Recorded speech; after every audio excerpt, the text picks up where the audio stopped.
боюнча кыскача талкуулап кетсек. Машыгуу өзгөчө кырдаалдар министрлиги тарабынан уюштурулуп, Лейлек районунун Маргун айылында болду. Ага өзгөчө кырдаалдар министринин орун басары Калыс Ахматов жана тиешелүү кызматтын өкүлдөрү катышты. Коопсуздук кеңештин протоколдук тапшырмасынын негизинде биздин район аймагында 3 күндүк атайын машыгуу болуп өттү. Машыгуудун максаты коңшу мамлекетинен келген качкындарды кабыл алуу боюнча, ошондой эле жайгаштыруу боюнча машыгуу болуп өттү. Машыгууга районубуздун жарандык коргонуу кызматтары, ошондой эле жергиликтүү бийликтин кызматтары толугу менен катышты. Машыгуубуз өз деңгээлиге жетти. Эс алуу жана маалымат бөлмөсү ошол. Жалпысынан 30 дана чатыр орнотулуп, ага 1000ден ашык кошуна өлкөлөрдөн келген качкындарды кабыл алуу боюнча аракеттер көрсөтүлдү. Келген качкындарды тосуп алуу жана коштоо, ошону менен катар аларды каттоо жана тиешелүү жардамдарды көрсөтүү түшүндүрүлдү. Бүгүнкү окууда эне жана балдарды коргоо бөлмөсү даярдалып, энелерге, балдарга камкорлуктар көрүлдү. Ушул учурда мына регистрация болгондон кийин ушул жерден керектүү маалыматтарды суроо үчүн, жогорку маалыматтар берүү үчүн мына атайын телефон кызматтары да уюштурулган. Кандай маалымат болуп турганын дайыма маалымат берип турат, сводка берип турат.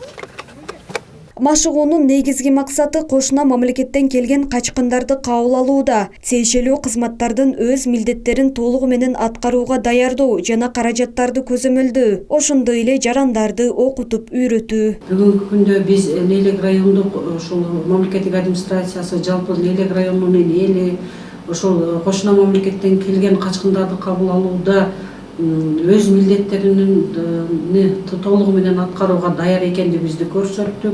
Ушул өзгөчө кырдаалдар министрлигинин Баткен облусунун Лейлек райондук бөлүмү бүгүнкү күндө ушул бардык ушул шарттарды түзүп, ушул бардык милдеттерибизди айтып, ушул толугу менен бүгүнкү күндө биз машыгууга даяр экенибизди билдирдик.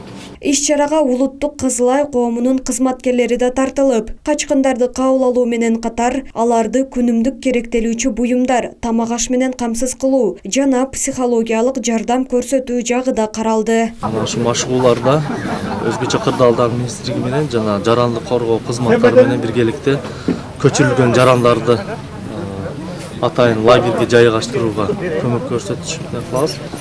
Ошол жарандарды эвакуациялоо мезгилинде биз күйүүчү май менен камсыздап, жылуу кийим, гигиеналык наборлор, кухонный набор деп кийимдер менен камсыздайбыз, жана тамак аш, суу менен камсыздайбыз. Машыгуунун жыйынтыгында качкындарды кабыл алуу боюнча практикалык иш-аракеттер толугу менен аткарылып, тиешелүү кызматкерлерге алардын укуктары жана милдеттери үйрөтүлдү. Айжан Аташтанова, Бакыт Саитов, Алтын бешик жаңылыктары.